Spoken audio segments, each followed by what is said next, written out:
नमस्कार। Ideal eyes news में आप सभी दर्शकों का हार्दिक स्वागत है। हमारे चैनल को लाइक, सब्सक्राइब, शेयर और कमेंट जरूर करें। नमस्कार, जय हिंद, जय भारत। आज 14 अगस्त है और ये आप देख रहे हैं कि यह जो तिरंगा झंडा है हमारे देश का राष्ट्रीय ध्वज है और ये कई चीज़ों का याद हमें दिलाता है। ये आप केसरिया रंग देख रहे हैं, ये सेक्रीफाइस का प्रतीक है। आप ये वाइट देख रहे हैं, यह जो है सादगी का प्रतीक है। और आप ये जो देख रहे हैं ग्रीन प्रोस्पेरिटी यानी हरियाली का प्रतीक है। तो ये तमाम चीज़ पाने के लिए जो संघर्ष किया है हमारे भारत देश के वीर जवानों ने, महिलाओं ने, पुरुषों ने, रानी लक्ष्मीबाई ने जो संघर्ष किया है, महात्मा गांधी ने जो संघर्ष किया है, सुभाष चंद्र बोस ने जो संघर्ष किया है, चंद्रशेखर आज़ाद ने जो संघर्ष किया है, जो एक वीर सपूतों ने जो संघर्ष किया है, उसके बाद सन 1947 में अंग्रेज़ों के दांत को खट्टा करते हुए हमें आज़ादी मिली थी। और यह आज़ादी को बरकरार रखने के लिए आज हमें ये चाहिए कि उनके बलिदान को याद करना चाहिए और उनके बलिदान को याद करते हुए जो स्वतंत्रता हमें मिली है उसे बरकरार रखना चाहिए और ना ही झगड़ा लड़ाई करना चाहिए, बल्कि आपस में मिल करके एक साथ रहना चाहिए और संविधान का पालन करना चाहिए। जो मैडम, आज़ादी में ऐसी कौन सी महिला है जो आपकी प्रेरणा स्रोत रही और वो अहम भूमिका निभाई हैं? उनका आज़ादी में तो लक्ष्मीबाई ने अपना बहुत बड़ा बलिदान दिया और वो बहुत निर्भीक महिला थी जो कि अपने बच्चे को पीठ पर बांधकर अपनी लड़ाई लड़ी थी और मैं उनको नमन करती हूँ। मैम, आज़ादी के 77 साल पूरने वाले हैं और यह 77 साल में महिला कितना आज़ाद हो चुकी है और उनकी क्या वस्तु स्थिति है पूरे भारत देश में, इसके विषय में बताएं। ब्रिटिश शासन में जब महिलाओं पर बहुत अत्याचार होता था और जब हमारा देश आज़ाद हुआ उसके बाद भी महिलाओं को पर्दा में रखा जाता था। वो घूंघट में अंदर रहती थी, बाहर नहीं निकलती थी। उनके ऊपर बहुत बड़ा प्रतिबंध था, बहुत ज़्यादा बाहर नहीं जाएं, स्कूल कॉलेज नहीं जाएं। लेकिन अब हमारा भारत बहुत आगे बढ़ चुका है और महिलाएं इसमें बहुत आगे बढ़ गई हैं।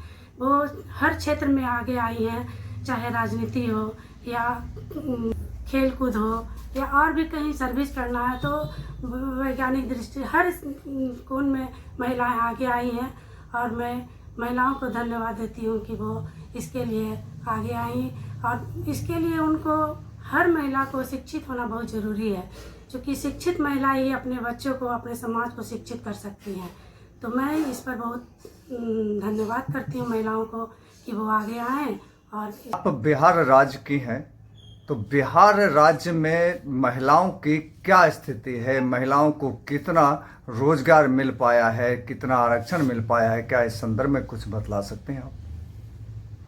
बिहार राज्य में महिलाओं को 50% आरक्षण दिया गया। हर क्षेत्र में महिलाएं आगे बढ़ी हैं, चाहे राजनीति हो, खेल कूद हो या फिर नौकरी पेशा में हो। हर क्षेत्र में महिलाएं बढ़ी हैं। उनको नौकरी के लिए भी 35% का आरक्षण मिला, उसमें भी महिलाएं आगे बढ़ी हैं। राजनीति में भी हम लोग को 50% का आरक्षण मिला, जिसके चलते आज हम लोग भी घर से निकलकर एक वार्ड पार्षद के रूप में ही आगे आए हैं। तो ऐसे करके धीरे धीरे महिलाएं आगे बढ़ रही हैं। मैं बिहार सरकार को धन्यवाद देती हूँ। आज़ादी किसके खट्टे मीठे अंदाज आज 2023-24 में क्या है? ये के 77वें वर्ष में है, यानी 76वां हम लोग वार्षिकोत्सव मना रहे हैं। ये सही बात है कि इतने दिन के बाद भी आज भी हम लोग मूलभूत जो सुविधाएं हैं, जो नागरिकों को मिलनी चाहिए, देशवासियों को मिलनी चाहिए, वह सभी जगह पर एक समान नहीं मिल रहा है। संघीय व्यवस्था परिकल्पना की गई थी कि स्वतंत्रता के बाद जब हमारा देश लोकतांत्रिक व्यवस्था से चलेगा तो सभी क्षेत्रों का समूल और समान विकास होगा, सभी की समस्याओं का निराकरण होगा। लेकिन एक बात तय है कि इन 76-77 वर्ष में लगभग सारी राजनीतिक पार्टियां जो प्रदेश विकसित था उसे और विकसित बनाने में लगे रहे। जो प्रदेश गरीब था और पिछड़ा था उन लोगों की नीतियों की वजह से और पिछड़ते चला गया। अभी तक की खट्टी मीठी बातें यही है। हम अनुरोध करेंगे सत्तासीन लोगों से, राजनीतिक नेतृत्व, राज्य से लेकर के केंद्र के नेतृत्व से, कि अब इसमें संघीय व्यवस्था को मजबूत करने की जरूरत है। सभी क्षेत्रों में विकास लोगों तक पहुंचे, ये ज़्यादा जरूरी है। लेकिन अब आज़ादी के इतने साल हो गए, 76 साल हो गए, क्या आपको लगता है कि अब भी जातीय जनगणना की जरूरत है? मेरा मानना है कि जातीय जनगणना की जरूरत इसलिए है क्योंकि सरकार जब से हमारा देश स्वतंत्र हुआ उस समय में जो परिकल्पना की गई थी, बाबा साहब ने जो उसमें सजेस्ट किया था और संविधान सभा में जितने लोग थे इस पे सभी सहमत भी हुए थे, क्योंकि पूर्व से कुछ ऐसी जातियां थीं जो सताए गए थे, इसको सभी लोग मानते हैं।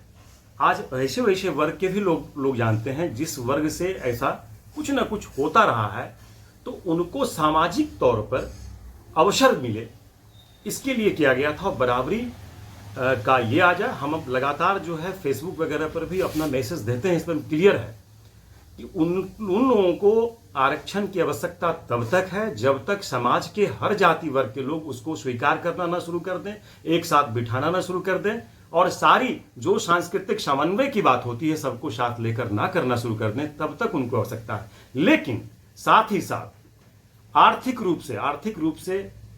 रूप से जो पिछड़े लोग हैं उन्हें भी अलग से आरक्षण की आवश्यकता है, और जिस दिन सामाजिक स्वीकार्यता सबों को एक साथ हो जाए उस दिन से जातिगत आरक्षण बंद भी हो जाना चाहिए। जो आज़ादी मिली थी और आज जो आज़ाद देश है, दोनों में कितना अंतर है, इस संदर्भ में बताएं। देखिए, वर्तमान परिप्रेक्ष्य में भारतीय जनता पार्टी के कुशासन और कुप्रबंधन के बाद आज देशवासियों को लगने लगा है कि पहले हम गुलाम थे अंग्रेज़ों का और आज हम गुलाम हैं अपने देशवासियों के कुप्रबंधन का, अत्याचार का। भारतीय जनता पार्टी ने जिस तरह से देश के अंदर नफरत का बाजार गर्म कर दिया है, नफरत का माहौल क्रिएट कर दिया है, हर जगह केरोसिन फेंक दिया है, इससे देश के अंदर की स्थिति अत्यंत चिंताजनक हो गई है। आज पुनः समय आ गया है जब एक और लड़ाई लड़ने की आवश्यकता है और माँ भारती को इन लुटेरों के चंगुल से छुड़ाना आवश्यक है।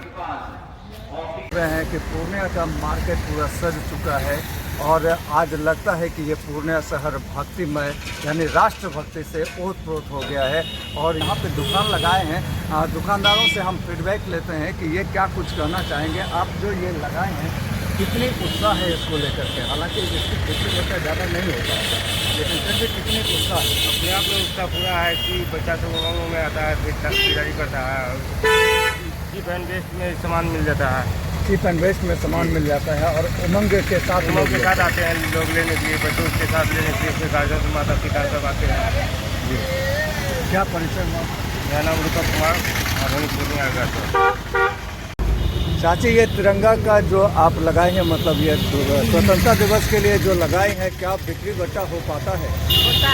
होता है। तो बिक्री बट्टा होता है तो उमंग, कितना उमंग दिखता है लोगों में? बहुत ज़्यादा उमंग दिखता है। बहुत ज़्यादा उमंग दिखता है। आप कितने साल से दुकान कर रहे हैं? हमारा 10 साल। 10 साल तो हर साल अच्छा बिक्री होता है? हाँ, अच्छा होता है। यहाँ कब भीड़ सबसे ज़्यादा दिखने को मिलती है? शाम के समय। शाम के समय। आज शाम में अच्छा भीड़ है। कौन कौन टाइप के लोग आते हैं? यही लोकल सब या बाहरी भी कोई आते हैं। क्या सबसे ज़्यादा खरीदने वालों की संख्या किसकी रहती है, बच्चों की या बड़ों की या बुजुर्गों की? सब सामान ही जा रहा है। सब समान ही रहता है। और ज़्यादा उमंग, आपको खुशी ज़्यादा किस में नज़र आता है, बच्चों में या बूढ़े में या फिर? बच्चों में ज़्यादा खुशी नज़र आती है। क्या नाम हुआ चाची आपका? शांति देवी। कहाँ दुकान लगाते हैं? यही दुकान यहीं पर लगाते हैं। कहाँ पे? ये जगह का क्या नाम? अगरा चौक। अगरा चौक, मधुबनी। अगरा चौक, मधुबनी।